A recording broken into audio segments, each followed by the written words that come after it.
Hello to everyone, this is Gunther Steiner, this is Speed City. Welcome back to the fastest hour in radio, Speed City. All right, welcome back to the show. As promised, we're going to go straight into this clip from Tim Mayer. This is the full explanation of the stewards and the roles. And this is a good, nice little several-minute clip, but it's got so much great information. And then we're going to talk about it, and then we've got several more. But let's go ahead and hear from American FIA Permanent Steward Tim Mayer. So we want to know how the stewards interact with, say, the jurisdiction of the race director or the scrutineers, or even, right down to the pit lane marshals and the corner marshals and so on. Where do the stewards fit in? Well, there's sort of a pyramid, and in theory, the stewards are at the top of that pyramid, although I like to think of it more as we're at the bottom of the pyramid and we're sort of the pointy end is at the bottom. But because really without the marshals and corner workers and that large group of people that come out and stand out in the cold and the wet and the hot and the sunny and all those kinds of things, we couldn't do it. But at a typical Grand Prix, there's probably between 300 and 500 marshals around the racetrack, between safety and flagger and communication and that kind of thing. So, and then there's the technical people. So there's two groups of technical people, the ones that the FIA bring, and then there's the local scrutineers. So you'll see people in the garages usually with a vest on saying scrutineer. And those are local marshals that are trained.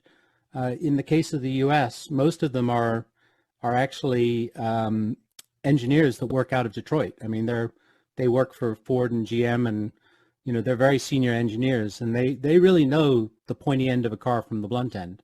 They're not just kind of looking and going, wow, isn't this great? And then, we've got a lot of safety people and all that kind of thing. But as you said, our primary interaction is probably through the race director, Michael Massey. Michael succeeded Charlie Whiting in somewhat tragic circumstances. And Michael has had a very busy 18 months. He took over about 6 months before COVID kicked off. So he's had not only to contend with starting a new job in probably the toughest position in motor racing, but he also has had to help organize all of the races under COVID conditions, which, believe me, is a real trick to getting that circus to move around the world. And Michael and the people at Formula One management have done a remarkable job to do that. So we interact primarily with Michael, but also with Joe Bauer in the technical department. And they report to us if they find something that they think is off. And it can literally be as simple a report as, hey, this doesn't look good. Could you look at it for me and see what you think?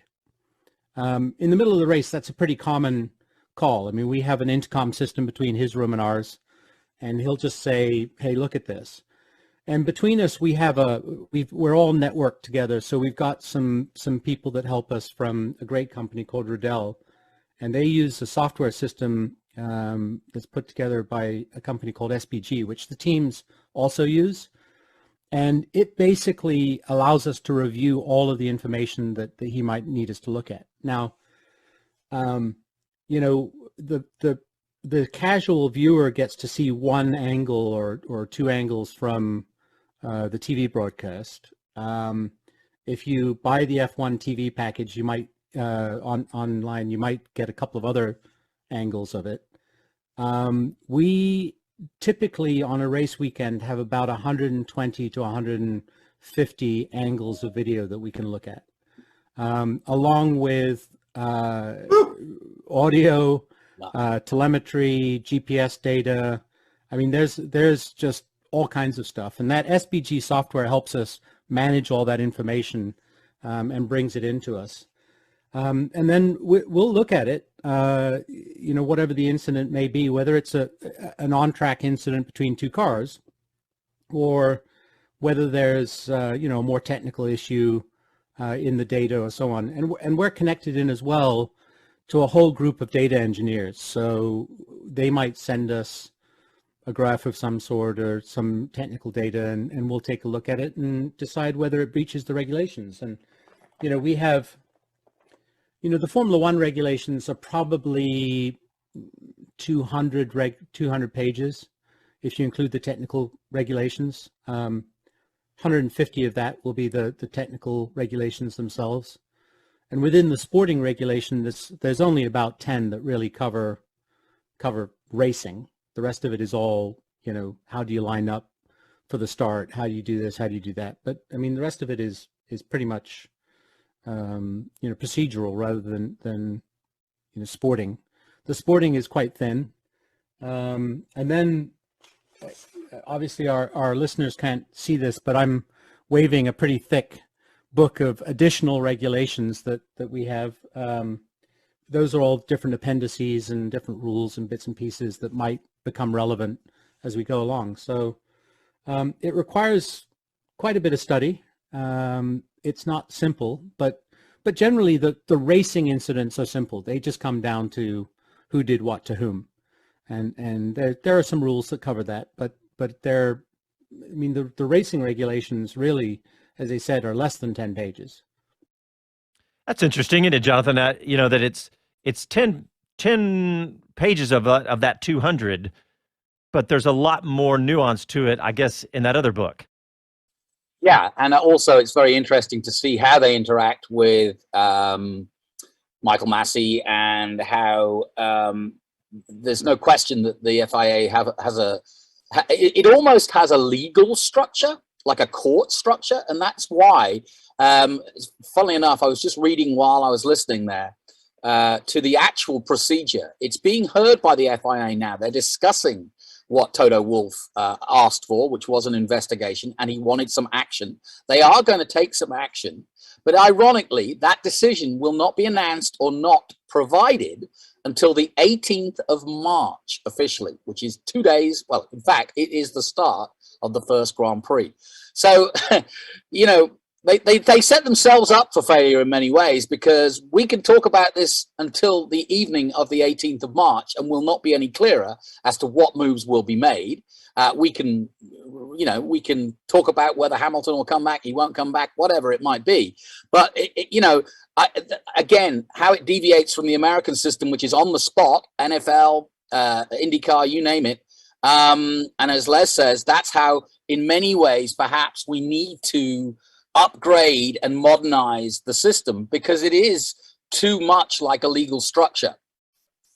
Well, I think with all the technology we have, we've got an enormous amount of data. We've got cameras from every view, it feels like, on this. I don't think it's unreasonable not to be able to make a decision within a couple of minutes before the race is finished.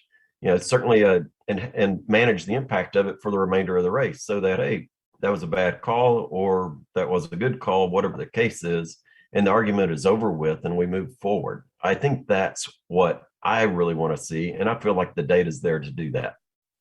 Yeah, and I think I also don't mind that I don't mind the group of stewards, the driver representative. I don't mind all of those representatives, but on the fly, it should be the race director's prerogative to make the decision there and then.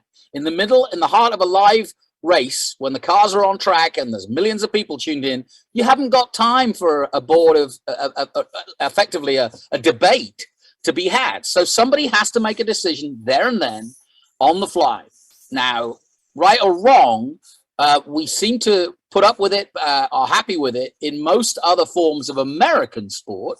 And to be honest, in most FIA lower forms of motor racing, the race director is king, and I think that's important, because motor racing is dangerous. Let's get to the real nitty gritty. So he is dealing with people's lives. He has to make decisions on the fly for all of those factors: safety, continuing the race, clearing up the debris. All of those factors were involved in Abu Dhabi with Latifi's crash.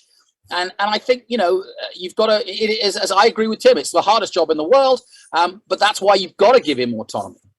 Yeah, unless I think that they're trying to address what you were saying, and which is what we all want. We want decisions made quickly And they have been talking about that. They've been talking about getting him more help. That's been a big discussion about getting him a team of people that can help him do that.